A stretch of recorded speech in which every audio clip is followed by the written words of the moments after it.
નમસ્કાર દર્શક મિત્રો, જય ગણેશ। જ્યારે પણ દર્શક મિત્રો આપણા ઘરે કોઈ મહેમાન આવે તો સૌપ્રથમ આપણે તેમની આગતા સ્વાગતા કરીએ અને ગળ્યું મોઢું કરાવીએ, કારણ કે કહેવાય છે કે કોઈની સાથે જો મીઠાઈ શેર કરવામાં આવે તો સંબંધોમાં પણ મધુરતા આવે છે। તો આજે આપણે વાત કરવી છે ગણેશજીને પ્રિય એવા લાડુ અને મોદકની। મિત્રો, સંદેશ ન્યૂઝની વિશેષ રજૂઆત જય ગણેશ દેવામાં આપ સૌનું સ્વાગત છે અને હું છું ઝંખના દવે। ગણેશ ગજાનનની ઘરમાં પધરામણી કરવાની વાત આવે કે તરત જ ઘરના બાળકો હોય કે પછી વડીલો, એ બધાને યાદ આવે લાડુ અને મોદક। પણ શું ક્યારે એવો વિચાર આવ્યો છે કે ગણેશજીને મોદક અને લાડુ જ આટલા પ્રિય કેમ છે અને કોણે બનાવ્યા હતા ગણેશજી માટે સૌ પ્રથમવાર મોદક? તો આવો જાણીએ ગણેશજીને કેમ લાગેલી છે લાડુ અને મોદકની માયા। દર્શક મિત્રો, કોઈ પણ ગુજરાતીના ઘરે ગણેશ ગજાનન બાપા પધારે ત્યારે દેશી ઘીથી તરબતર ચૂરમાના લાડુ બને છે। મહારાષ્ટ્રીયન પરિવારમાં જ્યારે બાપા પધારે તો ઉકળી ચ મોદક ધરાવવામાં આવે છે।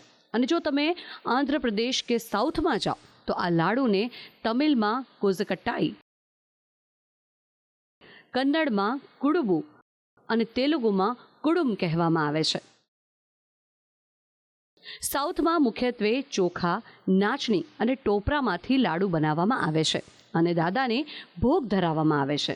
તો શું છે લાડવા અને મોદક ગણેશજીને પ્રિય હોવા પાછળની પૌરાણિક કથા? આવો જાણીએ વિદ્વાન શાસ્ત્રીજી દીપકભાઈ દવે પાસેથી। લંબોદર નમસ્તુભ્યમ શરદમ મોદક પ્રિયમ નિર્વિઘ્નમ કુરુ મે દેવ સર્વકાર્યેષુ સર્વદા।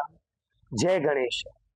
માતા પાર્વતી બાલ ગણેશને જ્યારે પણ ભૂખ લાગતી ત્યારે મોદક બનાવી અને ભગવાનને આપતી અને માતાના હાથના મોદક ગ્રહણ કરી બાલ ગણેશને ખૂબ જ આનંદ થતો અને ભગવાન તૃપ્ત થતા હતા। કહેવાય છે કે ભગવાન ગણપતિજીને બધી પ્રિય વસ્તુની અંદર મોદકનું સ્થાન સર્વપ્રથમમાં આવે છે। ભગવાન ગણપતિજીની પૂજા હોય અને જો મોદક અર્પણ કરવામાં ના આવે તો એ પૂજા નથી હોતી। કહેવાય છે કે મોદ એટલે આનંદ અને દક એટલે આપવું। ભગવાન ગણેશજી મોદક ગ્રહણ કરે છે અને પોતે આનંદમાં રહે અને પોતાના ભક્તોને પણ મનોકામના પૂર્ણ કરે છે। આજે આપણે જોઈએ છે કે ગલી ગલીમાં એક સૂત્રોચ્ચાર થાય કે ગણપતિ બાપ્પા મોરયા, ઘીમાં લાડુ ચોરયા। કહેવાય છે કે ઘીના લસપતતા લાડુ ભગવાન ગણપતિ આરોગ્યને ખૂબ જ પ્રસન્ન થાય છે। મિત્રો, ગણપતિ બાપાને લાડુ અતિ પ્રિય છે અને તેના માટે અનેક લોકવાયકાઓ પણ પ્રચલિત છે। પરંતુ આજે આપણે વાત કરીએ આયુર્વેદની। લગભગ 5000 વર્ષ પહેલાં લખાયેલા આયુર્વેદ શાસ્ત્રમાં પણ લાડુનો ઉલ્લેખ કરવામાં આવ્યો છે। આયુર્વેદમાં ઔષધિ જ નહીં પરંતુ શસ્ત્રક્રિયાના જનક એવા સુશ્રુત દ્વારા લિખિત ગ્રંથોમાં પણ લાડુનો ઉલ્લેખ કરવામાં આવ્યો છે। તેમાં સૌથી પહેલાં ચૂરમાના લાડુની વાત કરવામાં આવી છે, કારણ કે આ લાડુનો સ્વાદની સાથે સાથે તેનો દવા તરીકે પણ ઉપયોગ કરવામાં આવતો હતો। કોઈ પણ પ્રકારની સર્જરી બાદ આયુર્વેદાચાર્ય પોતાના દર્દીઓને તલ, સિંગ, ગોળ, મધ અને લોટના લાડુ એન્ટિસેપ્ટિક તરીકે બનાવીને આપવામાં આવતા હતા। ત્યારે કિશોરીઓને હોર્મોન અસંતુલન માટે પણ ઔષધિ તરીકે લાડુડી બનાવીને આપવામાં આવતી, જે સમય જતાં સ્વાદ વધારવાની પ્રક્રિયામાંથી પસાર થઈને રોજિંદા ખોરાકમાં પણ વપરાવા લાગ્યા। અને સાથે જ પૌરાણિક પણ શું મહત્વ છે લાડુનું, આવો જોઈએ। શ્રુતિમાં બતાવ્યું છે આનંદો મોદઃ પ્રમોદઃ, એટલે કે મોદક ખૂબ જ આનંદ આપનાર છે। ગણેશ અથર્વશીર્ષમાં બતાવ્યું છે કે યો મોદક સહસ્ત્રેણ યજતિ સ વાંચિત ફલમ આપનોતિ, એટલે કે ભગવાન ગણપતિજીને જે સહસ્ત્રાર્ચન કરે મોદકથી, એટલે કે ગાયના ઘીના 1000 લાડુ ભગવાન ગણપતિજીને જે અર્પણ કરે છે એ ભક્તની દરેક મનોકામના પૂર્ણ થાય છે। આ રીતે ભગવાન ગણપતિના ઉત્સવમાં અને ભગવાનની પૂજામાં મોદકનું ખૂબ જ મહત્વ છે। જય ગણેશ। મિત્રો, ગણેશોત્સવ દરમિયાન ગણેશજીને લાડુ અને મોદક ધરાવવાનું અને ત્યારબાદ તે પ્રસાદને આરોગવાનું પણ મહત્વ છે, કારણ કે તેની પાછળ પણ ઔષધીય વિજ્ઞાન છે।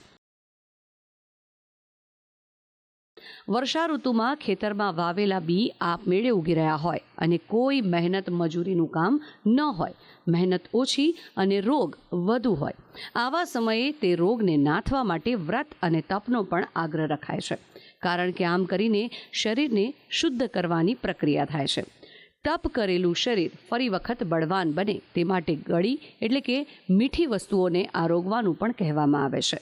આ સમયે મધુર અને બળદાયી ચીજોનો ખોરાકમાં સમાવેશ કરવામાં આવે છે અને આવનારી શરદ ઋતુ માટે શરીરને તૈયાર કરવામાં આવે છે, જેથી શરીરમાં પિત્તનો પ્રકોપ પણ ન થાય તે માટે મીઠાશ અને તાકાત વધારતા મોદક અને લાડુ ભગવાનને ધરાવવામાં આવે છે અને ત્યારબાદ તેનો પ્રસાદ મનુષ્યને આરોગવાનું કહેવામાં આવ્યું છે.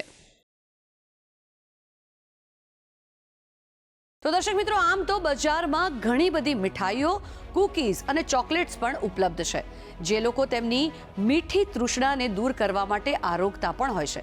પરંતુ આ લચપચતા શુદ્ધ ઘીમાં પવિત્ર ભાવ સાથે બનાવેલા લાડુ અને મોદકને ગ્રહણ કરવાથી શરીરની સાથે મન અને મૂડમાં પણ સુધારો આવે છે અને ગણેશોત્સવ દરમિયાન 10 દિવસ સૌ કોઈ ભેગા મળીને સહર્ષ દાદાની આરાધના અને પૂજા કરે અને સાથે મળીને પ્રસાદને આરોગે, જેથી લોકોમાં ભાઈચારાની અને સંપની ભાવનામાં પણ વધારો થાય છે અને શુદ્ધ ઘી અને અન્ય સામગ્રી સાથે ભળેલા પ્રેમથી બનાવેલા મોદક અને લાડુથી ચયાપચયની ક્રિયા પણ ઝડપી બને છે. સાથે જ બાળકો હોય કે પછી વૃદ્ધો આ પ્રસાદને આરામથી આરોગી શકે છે, જેથી આવી મીઠી મજાની અને સમાજને એકજૂથ કરવાની ભાવના સાથે ગણેશજીને મોદક અને લાડુનો પ્રસાદ ધરાવવામાં આવે છે.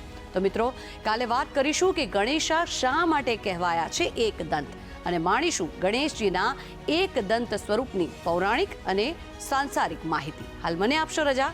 જય ગણેશ.